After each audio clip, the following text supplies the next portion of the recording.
Page number 43. Lesson 10. A Strange Wrestling Match. Part 1. The synopsis for the first part of the story. Everybody believed that Vijay Singh, the famous wrestler, was unbeatable. Vijay Singh was a bit boastful at times. Once he took it upon himself to fight a ghost. Now the story. There was once a wrestler called Vijay Singh, a tall man with massive shoulders and muscular arms. He towered over others like a giant. Vijay Singh, people said, was a born wrestler and could beat all other wrestlers in the world. This Pahalwan had but one shortcoming, which often landed him in awkward situations. He was fond of boasting. One day he was sitting in the marketplace surrounded by several young men. Page number 44. After drinking many glasses of milk, he suddenly proclaimed, "Why are people afraid of ghosts? I am not. I wish I met a stout ghost. I'd teach him a lesson." There were murmurs of applause as well as apprehension among the young men. "If you walk alone at night through a haunted desert," one of them said, "you are sure to meet ghosts. They roam there freely.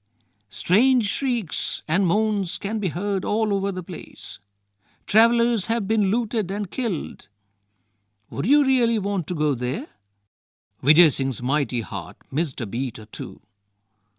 Why did he have to boast?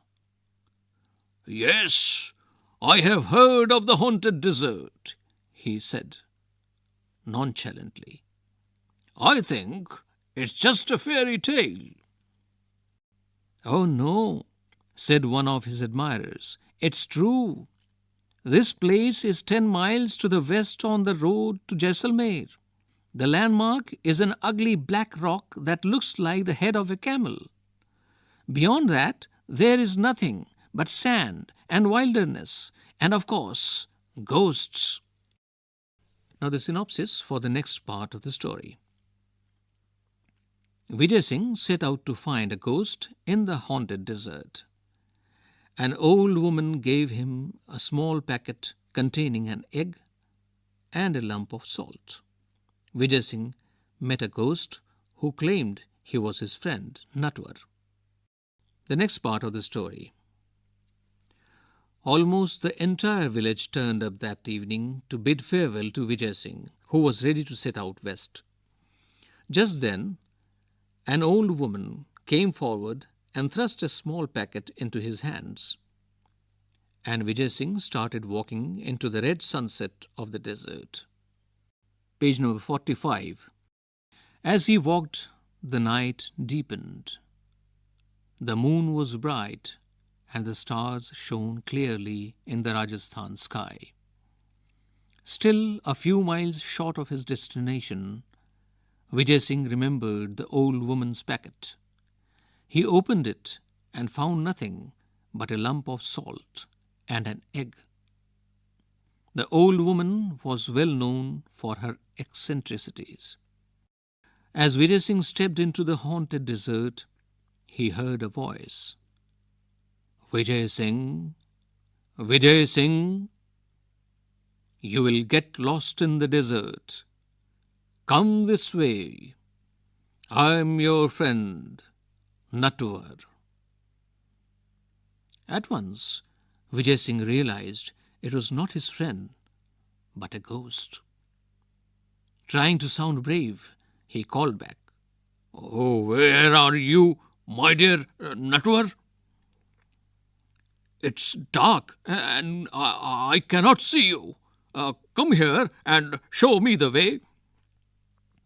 Like all good wrestlers, Vijay Singh wanted to size up his enemy. Soon the ghost appeared at his side.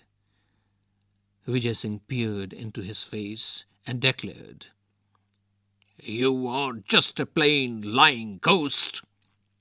Anyway, Now I don't have to walk all night. I was longing to meet you." Not used to insults, the ghost was taken aback. People generally started back in horror when they met him. Page number 46. They often fainted. But here was this unfeeling creature claiming he wanted to meet a ghost. It didn't make sense.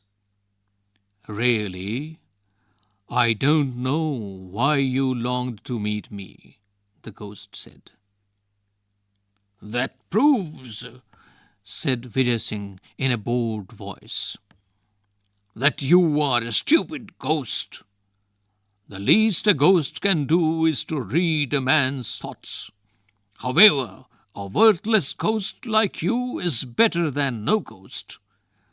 The fact is, I am tired of wrestling with men. I want to fight a ghost." The ghost was speechless. Marshalling his ghostly wits, he made an attempt to look Vijay Singh scornfully in the eye. "Frankly," he said, "you don't appear all that strong to me." "Appearances can be deceptive," Vijay Singh said. "Take your own case. You claim to be Natwar, though actually you are a rascal of a ghost. If you doubt my strength, let me give you a demonstration of it." Page number 47. Now the second part of the story. The synopsis for this part of the story. Vijay Singh demonstrated his strength by crushing what the ghost thought was a piece of rock.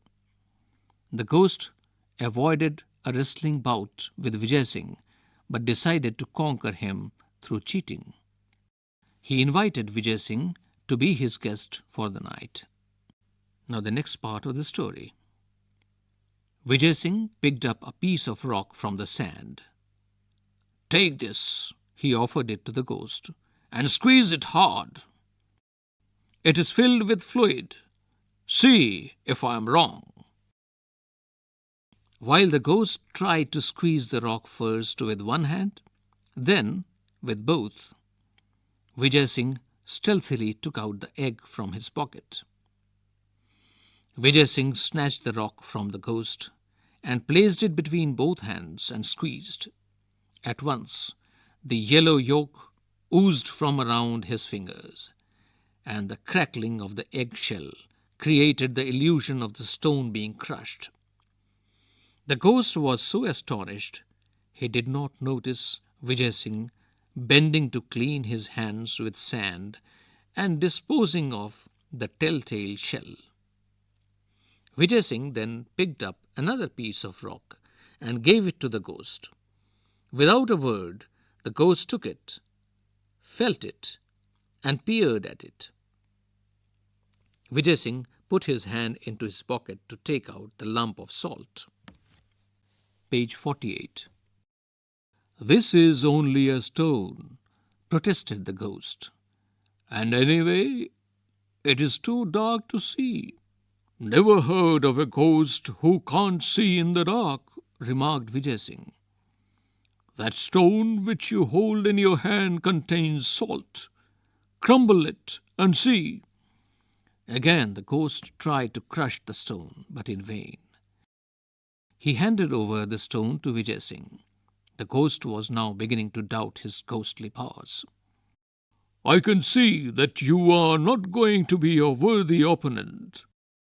What's the use of wrestling with a weakling whom I can floor in a minute?" So saying, Vijay Singh casually crumbled the lump of salt and let the stone drop in the darkness. He held out his hand and commanded the ghost to taste the powdered stone. Mesmerized with the Pahalwan's extraordinary strength, the ghost did as he was told. Alarm shot through him. This man could easily vanquish him in a wrestling bout in the dark. But perhaps he could be tricked in other ways, Assuming a servile manner, the ghost said, "Friend Vijay Singh, it is an honor to meet a man like you. I admit to being defeated. But where will you go tonight? Rest in my house. You can leave tomorrow." Page 49. Now thoroughly elated, Vijay Singh replied, "I cannot refuse your hospitality, but tomorrow you will go with me as my prisoner. I must display the trophy of my victory to my people." The ghost bowed in agreement, but silently vowed to kill Vijay Singh in the night. He led him to his house in the cave. Now the synopsis for the next part of the story. Vijay Singh kept awake at night. He cleverly duped the ghost in his own cave. The ghost believed that Vijay Singh was unbeatable. He ran away, leaving all his property, which made Vijay Singh wealthy for life. Now the next part of the story. The ghost fed him dry fruits and a lot of milk, and later led him to a luxurious bed to sleep on, complete with pillows and bolsters. But Vijay Singh lay awake listening to the snores of the ghost. In the middle of the night, he slipped off his bed. He placed a bolster in the center of the bed, throwing over it a coverlet to make it look exactly like a sleeping man. Having done this, he crouched watchfully in a dark corner. Page 50. Sure enough, just before the break of dawn, the ghost approached the bed armed with a stout club. He brought the club down on what he thought was Vijay Singh's head. Not hearing even a groan, he smiled, pleased that he had killed his enemy. However, just to make doubly sure, he struck the bolster 6 times more. Satisfied with his work, he returned to his couch and, covering his head, settled down to sleep again.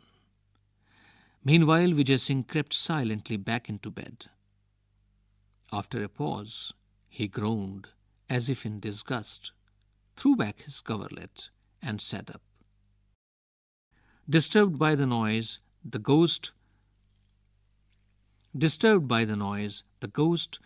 peeped from under his bedclothes to see the strong man stretching his arms above his head and yawning. For a moment, the ghost turned rigid with shock. "Friend ghost, there are insects in your cave," said Vijay Singh in a complaining voice. "Here I was enjoying the sweetest sleep I have had in years, and there comes this insect to trouble me. I distinctly counted 7 flappings of its wings. Of course, it has not bitten me, but it's most annoying." The ghost panicked. Those 7 blows would have reduced any other man to pulp. There is no safety near a formidable wrestler like this, he thought, and fled from the cave, leaving behind all his ill-gotten wealth. It took several camels from the village to remove the property Vijay Singh had acquired. He returned much of it to the rightful owners. He went especially to the old woman, thanked her for her invaluable gift, and asked for her granddaughter's hand in marriage. Thenceforth, Vijay Singh was more careful about boasting. It is said that no traveller was ever troubled again in the haunted desert. This is a Rajasthani folk tale abridged by Indira David.